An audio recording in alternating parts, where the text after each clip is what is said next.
Namaskar and welcome to this exciting episode of Sattology, debunking mythology. Sattology means science of truth, the study of truth. Opposite of that is mythology, which means science or study of fake, lie, or imagination. So I have very special guest all the time, my good friend. So let us welcome Abhijit Iyer Mitra. Abhijit, Thank you. May the blessings of Christ be on all of you. Hope you all accept the one true Lord. Remember, nulla salis extra ecclesiam. There is no salvation outside the Holy Roman Catholic Church. Thank you.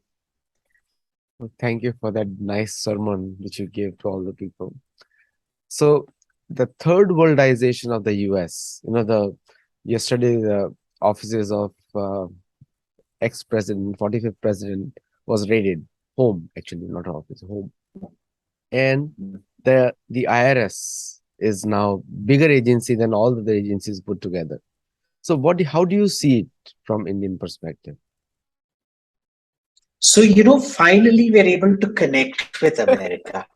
Indians were so used to all of this. We're like, see, we thought you're a first world country. No, you're just like us. We can actually talk to you as equals today. But it's not just today. Remember, this was also the way the entire intelligence community was subverted to push the Russiagate scandal and the PP tape and all of that nonsense. To date, nobody has seen the video of Trump with Russian prostitutes, but we've all seen the videos of Hunter Biden with prostitutes. Right. You remember how they tried to hobble the Trump presidency from the get-go itself with all these stories. To date, we have seen exactly no proof. And today there are FBI raids. Now remember, we still don't know what it's about. It could be to do with the June 6th, whatever, but it's also apparently to do with classified information that was taken out. Now, the issue is Hillary Clinton also took out classified information. We know this for a fact. Where were the raids against her? So, I was always told the law is the law because it is consistent in its application. Now, when you see one standard being applied for Hillary Clinton and quite another being applied for Trump, you know exactly what it is. It's the impending future of America. But socialism will do to America what socialism did to Venezuela. And well, Biden is probably Hugo Chavez with. Remember, Hugo Chavez also died of brain cancer or something like that. No, there was a tumor in his head. Schizophrenia tumor ki farak penda hai. We want Biden to live a very Alzheimer's. I want Biden to live a very long life and be the president of the United States. Your phone. Nobody should have like that. We shouldn't wish horrible things on people. Okay. So there's another very funny thing which has happened in last few days is the Taxman. The Taxman has more employees than all the federal agencies put together in the US, and the effect of that is being spoken in circles, but there is no real opposition to that. How do you see it?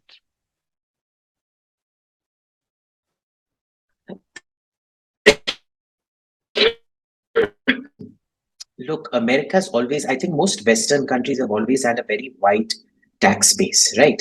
Unlike India, where only 2% of the population pays tax, and the 2% that actually does pay tax also gets harassed completely because half the tax department's revenue goes on the upkeep of the tax department itself, right? And there is no broad basing of the tax base or anything like that. So America is obviously very different, where everybody earns a lot, so everybody pays a good chunk of tax and things like that.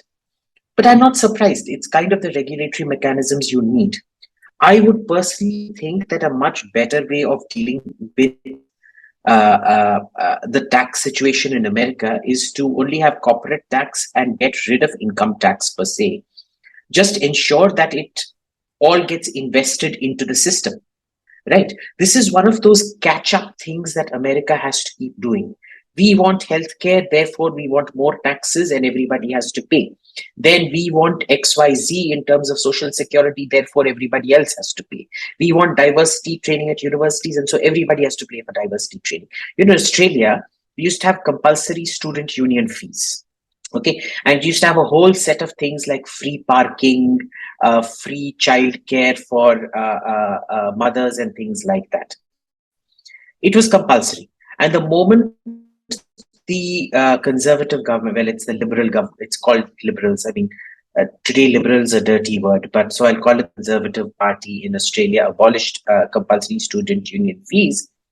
Nobody wanted to pay student union fees because, everybody was quite happy to pay their own car parking fees or park it at the free parking slightly far away and walk the distance. And the people who had babies had to pay for their own uh, creche services and things like that, which was at a subsidized rate back then, right? So this is the kind of catch up that you keep playing. Personally, I think the best way to go is the Dubai, Abu Dhabi way, where you abolish income taxes and just allow businesses to grow and create a more effective economy. We're seeing the socialization of America and therefore the third worldization of America. Socialism works at a small scale, maybe like Denmark or Sweden or Norway. It cannot work on a big scale. It is simply impossible to scale up. But socialism does lead to third worldization. One is linked to the other. For example, socialism will always lead to a lack of free choice. Socializing of health costs, for example. In Canada, you were forced to get vaccines. Why? Because health is completely socialized by the state. Everybody has to pay, and therefore, if one person does not get vaccinated, the health costs to the state go up. The responsibility of an individual choice affects central revenues, and therefore they force you to get inoculated against COVID or vaccinated against COVID in order to reduce the expenditure of the central government in Canada or the federal government, whatever you want to call it. So these are things that we were taught. This is economics 101. And it's just really amusing to see that in America today, nobody seems to get economics.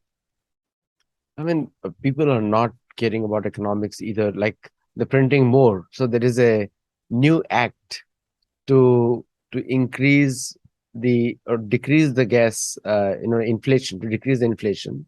And for that, they're pumping in more money, $800 billion. So which is like, if you put more money, it's a basic 101.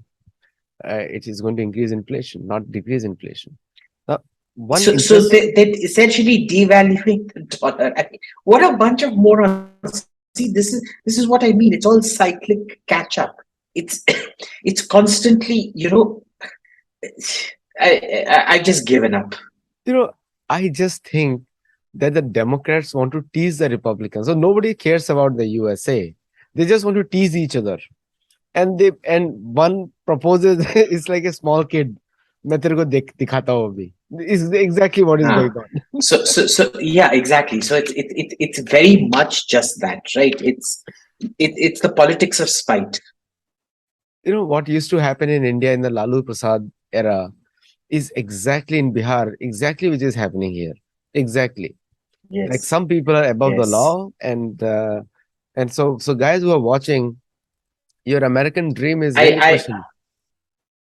I remember a very famous line of Lalu Prasad Yadav. I remember a Japanese delegation had come down to Patna, and they told him, if you give us Bihar, the state, for 2 years, we'll make Patna look like Tokyo.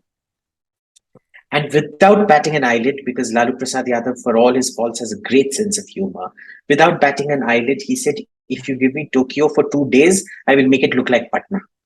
I thought it was a joke. It is not a joke. It's a real thing. It's not a joke. It actually happened. Yeah, it actually happened. And I think that's what Biden is doing at the moment. True. I mean, the recently the Sky News Australia produces a lot of meme kind of news on U.S. politics, and he was trying to put on a jacket, and his wife was trying to help him put on the jacket, and they're just trying to show that that man has really lost its cognitive sense, literally. So, it's a very sad state for USA today, because the presidents of USA were known to carry a certain kind of image abroad.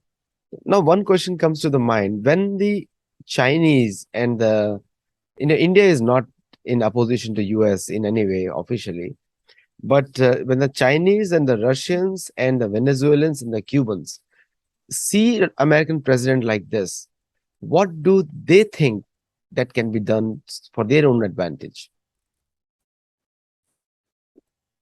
Well, I can tell you the Russians seem to not care. They think this man is something of a joke. The Chinese, I've seen two kinds of reaction. Half of them think he's some kind of a joke. The other half think that precisely because he's a joke, he's going to be quite dangerous. And dangerous in a bad way. Dangerous not in a way of deterrence, dangerous in a way of unpredictability. Even though, it was Trump who was considered unpredictable, that unpredictability brought a kind of deterrence because they were like, ooh, with this guy, it's treading on eggshells, let's be a bit careful. With Biden, it's more like we don't know what to do when this fellow flies off the handle. Though the other half who treat him as a joke also think he's their own agent. So I don't know. So recently, I got a form from one of the election centers locally, and I do help them in the elections. So I got the form.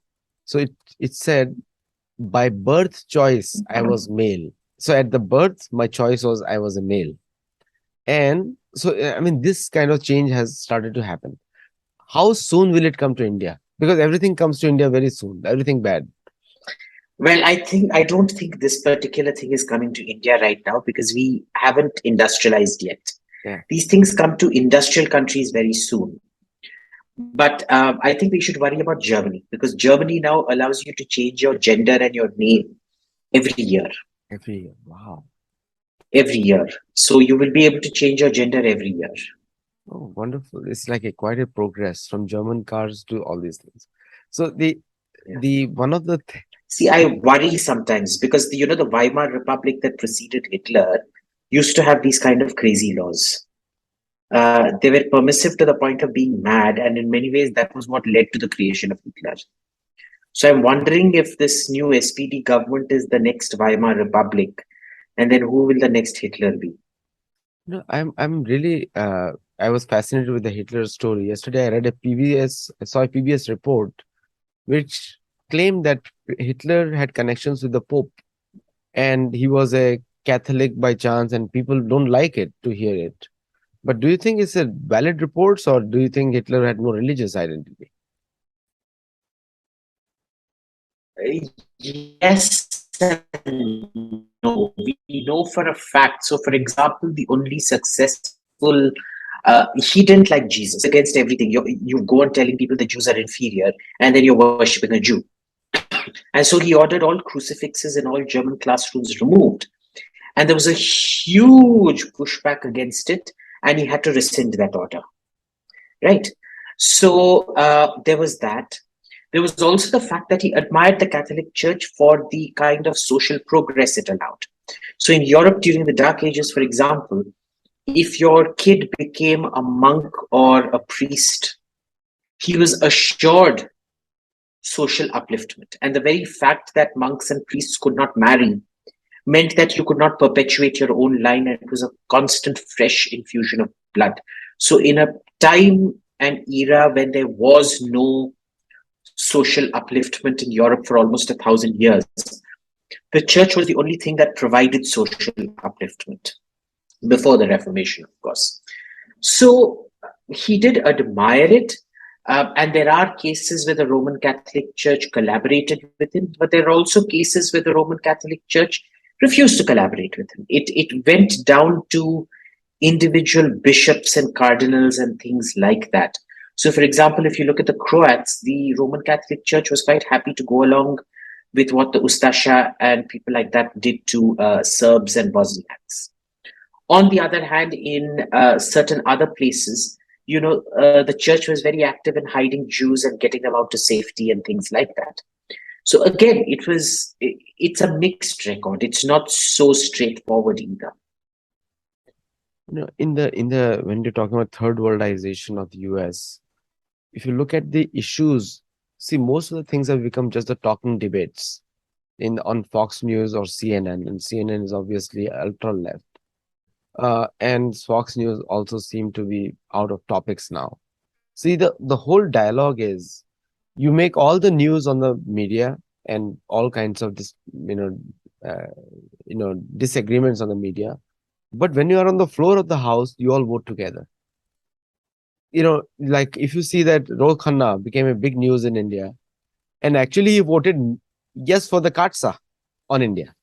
He voted yes for the Katsa, but his publicity was he opposed Rohit Khanna, and that got published in the newspaper. I don't think he voted.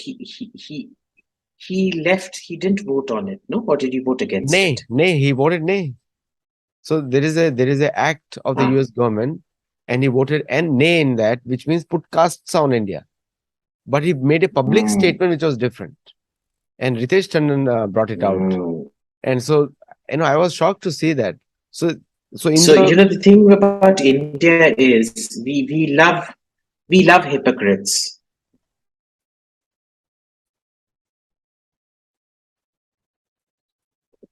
Your internet connection is stalling.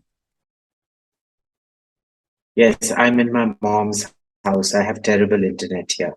So anyway, so the thing is, Indians love hypocrites. We like two-faced people. And Ro Khanna really represents the distillate of every Indian. Two-faced, creepy, social climber, as most Indians are, unfortunately. Uh, your white American viewers can't say this, but if I say it, it ain't racist. So this is what we are. And this is what we celebrate in this country. So there was lots of news about Ro Khanna moving this thing about a CATSA exemption to India. But there was literally nobody reported in the Indian press that Ro Khanna voted against his own amendment. He did not move the amendment also. It was sponsored by somebody else. He was participating in that. So one of the things which comes to the mind which is a fear, which is a question also. So will the third worldization of US affect the value of US dollar in the world market? So far, it has managed to stay very strong. There is a lot that is now going to affect the value of the US dollar, not just the third worldization. The way America went about destroying the common public goods for Ukraine. And Ukraine, honestly, I'm sorry to say this, but it's a little shithole. It's an irrelevant little shithole in the middle of an irrelevant little shithole in a shithole continent, in a shithole part of a continent that nobody gives a damn about. Okay? Unfortunately, whether we like it or not. And clearly, America thinks that it is worth disturbing the entire global order of things, the predictability of the global order, for the sake of this little shithole. See, it brings into question your judgment. The stability of financial instruments depends on trust you have on the person governing those financial instruments. When you begin to doubt the judgment of the person or institution or country governing those financial instruments, that is the beginning of the end of those financial instruments. What is a bear run on the market?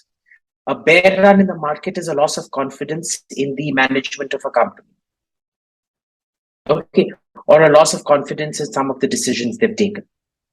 That's exactly what you're going to see.